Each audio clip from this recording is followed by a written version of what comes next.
Bismillah, Assalamualaikum warahmatullahi wabarakatuh.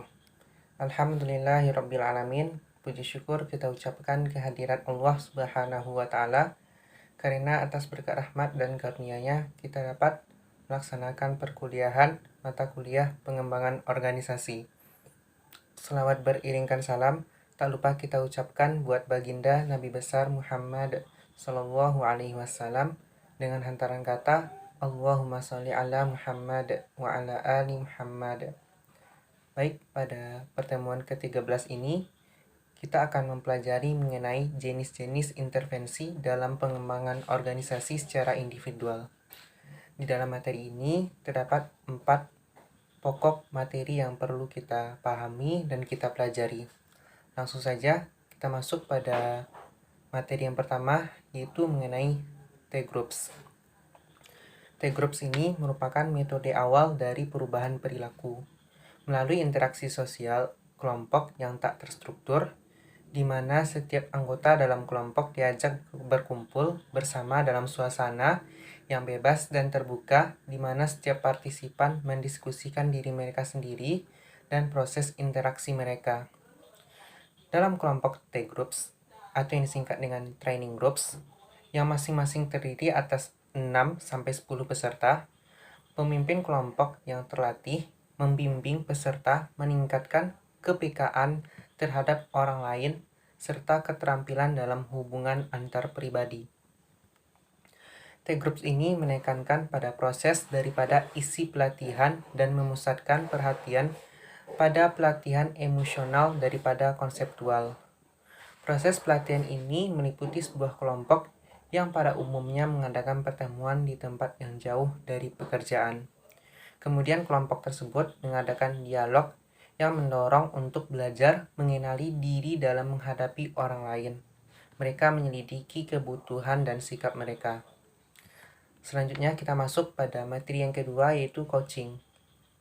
Kasuan mendefinisikan coaching sebagai transisi kognitif, emosi, dan perilaku yang menyediakan perolehan sasaran dan peningkatan kinerja seseorang atau kehidupan pribadinya.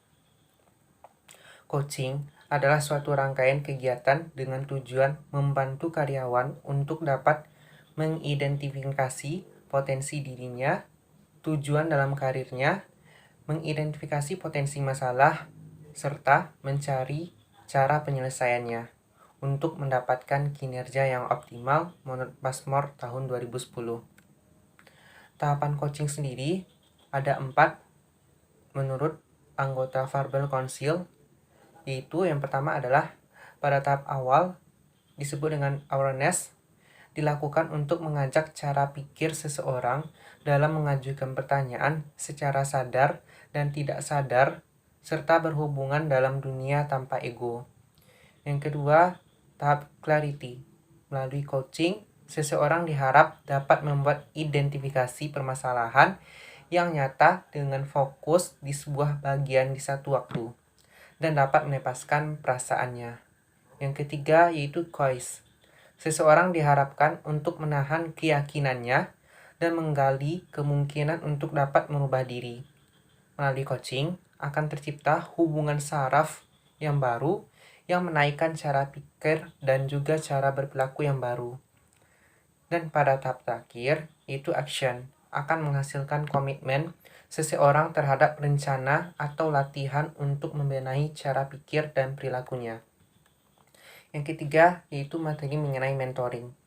Secara umum disepakati bahwa mentoring adalah proses yang menggunakan berbagai aspek termasuk kemahiran oleh seorang mentor yang berpengalaman melalui bimbingan, pendidikan, dan latihan kepada mente. Dalam mente ini adalah anggota bagi tujuan pembelajaran yang memerlukan kepercayaan dan perasaan penuh tanggung jawab mengenai masa depan mente. Jadi di dalam mentoring ini tercermin hubungan yang unik antar pribadi. Tidak ada hubungan mentoring yang sama karena terjadi interaksi khusus yang berbeda satu sama lainnya. Dalam hubungan yang unik tersebut terjadi kemitraan pembelajaran. Hampir semua hubungan mentoring melibatkan penguasaan pengetahuan. Namun perlu juga ditekankan bahwa mentoring ini meski bersifat timbal balik, pada dasarnya tidak seimbang. Mentor dapat saja mendapatkan keuntungan dari kegiatan tersebut, namun sasaran utamanya adalah pertumbuhan dan perkembangan mente. Kegiatan mentoring merupakan aktivitas yang sangat menekankan pada relasi antara pihak-pihak terkait. Meskipun demikian, relasi yang ada merupakan hubungan yang sangat spesifik, yaitu ruang lingkup utama mentoring berupa prestasi atau kinerja dan sumber bantuan. Bagaimanapun, hasrat untuk berprestasi atau memiliki kinerja optimal merupakan hal yang sangat penting dalam segala bidang. Di dalam pekerjaan, khususnya di awal pekerjaan, amat penting untuk mengetahui seluk-beluk pekerjaan dan organisasi untuk mengembangkan dengan cepat kompetensi agar sukses di tempat kerja. Pada masalah ini, mentoring menjadi sumber informasi dan bantuan yang sangat berharga untuk menggapai kinerja yang optimal dalam waktu yang relatif singkat. Yang terakhir itu adalah pengembangan kepemimpinan.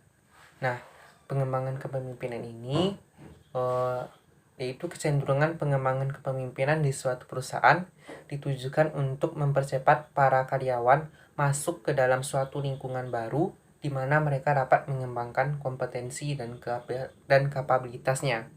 Di beberapa perusahaan bisa jadi pengembangan kepemimpinan direfleksikan oleh para pemimpin senior dalam mengelola persepsi tentang beragam isu, membentuk koalisi, dan menggunakan kapasitas hubungan untuk mempengaruhi perubahan organisasi.